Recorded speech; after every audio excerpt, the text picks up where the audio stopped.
હું ગુજરાત કોળી ઠાકોર સેના અધ્યક્ષ જયેશ ઠાકોર. વિછિયાના બનાવમાં જે પોલીસે પબ્લિક ઉપર પથ્થરમારો કર્યો છે, જેને લાકડીઓથી માથા ફાડી નાખ્યા છે, જે 84 લોકોને પોલીસ સ્ટેશનની અંદર પૂરી જેને મારવામાં આવ્યો છે, જેના માથા ફાડી નાખવામાં છે, એ પોલીસ વાળાને 5 દિવસમાં જો સસ્પેન્ડ કરવામાં નહીં આવે ને તો 25/1/2025 દિવસથી ગુજરાત બંધ થશે. આ કોળી સમાજનો નિર્ણય છે.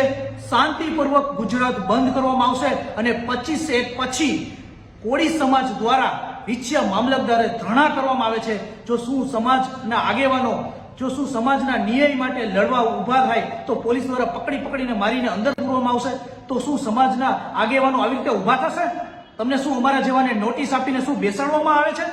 નહીં. હવે આ બધું નહીં સહન કરવામાં આવે. 5 દિવસની અંદર જો પોલીસ વાળાને સસ્પેન્ડ કરવામાં નહીં આવે તો 25મી તારીખથી ગુજરાત બંધ કરવાનું આ એલાન કોળી સમાજ દ્વારા કરવામાં આવે છે.